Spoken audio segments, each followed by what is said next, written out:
Le prince Charles lancera aujourd'hui un avertissement sévère aux dirigeants mondiaux qu'ils portent une responsabilité écrasante envers les générations à naître, sur le changement climatique. Dans une allocution passionnée et historique au forum du G20 à Rome, il dira aux chefs d'État « Il est impossible de ne pas entendre les voix désespérées de jeunes qui vous voient comme les intendants de la planète tenant la viabilité de leur avenir en tes mains. » Et, dans un appel à l'action très significatif avant le sommet de la COP26 à Glasgow, il entend ajouter « Je sens enfin un changement d'attitude et la montée en puissance d'une dynamique positive. » Le prince de Galles, 72 ans, a reçu une invitation sans précédent à prendre la parole lors du Forum économique international du président italien, Sergio Mattarella, en l'honneur de son travail environnemental de toute une vie.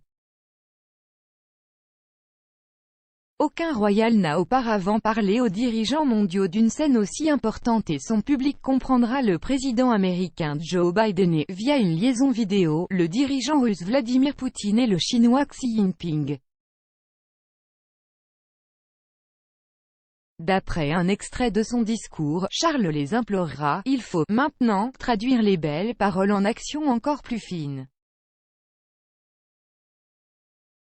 Cela fait écho aux paroles de sa propre mère il y a 2 semaines lorsque la reine a été entendue critiquer l'inaction des dirigeants mondiaux face à la crise climatique, en disant « C'est vraiment irritant quand ils parlent mais qu'ils ne le font pas. » La monarque de 95 ans filme ce week-end un message vidéo spécial au château de Windsor qui sera diffusé demain aux délégués de la COP26 suite à sa décision réticente de ne pas y assister pour des raisons de santé. Le discours audacieux de son fils au G20 aujourd'hui intervient également une semaine après qu'un sondage exclusif Sunday Express a révélé qu'une majorité de personnes pensent que les membres de la famille royale devraient être libres de commenter les principaux problèmes mondiaux tels que le changement climatique. Charles sera accompagné à la session spéciale du G20 au centre de conférence de la Nouveau-La par 2 membres éminents de son Sustainable Markets Initiative (SMI), une coalition de PDG d'entreprises lancée plus tôt cette année. Et il dira aux chefs d'État que les grandes entreprises sont prêtes à aider à apporter des solutions à la crise. Le prince dira quelques 300 des plus grands PDG du monde, de tous les secteurs de l'économie, ont rejoint mon initiative pour les marchés durables et ont démontré à quel point ils sont extrêmement sensibles à la façon dont les consommateurs qui contrôlent plus de 60% du PIB, et les actionnaires exigent désormais des changements dans le comportement des entreprises.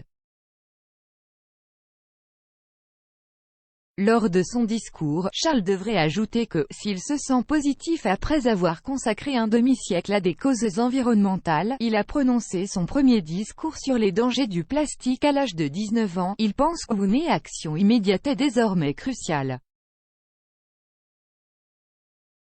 Charles assistera également au lancement d'un nouvel outil numérique dans l'industrie de la mode qui enregistre comment un vêtement individuel a été conçu, fabriqué et transporté dans les magasins. S'exprimant avant l'SMI Fashion Event, il a déclaré « Les gens ont le droit de savoir si ce qu'ils achètent est créé de manière durable et il est de la responsabilité de le leur dire car nous croyons vraiment aux principes partagés de transparence, de responsabilité et d'application. » La mode est l'un des secteurs les plus polluants au monde, mais cette nouvelle identification numérique montre comment les entreprises s'engagent dans un changement significatif et mesurable, fournir aux clients les informations dont ils ont besoin pour faire des choix plus propres, plus sains et plus durables. Cela montre que les entreprises ne se contentent pas de parler de ces problèmes, mais qu'elles ont pris des mesures.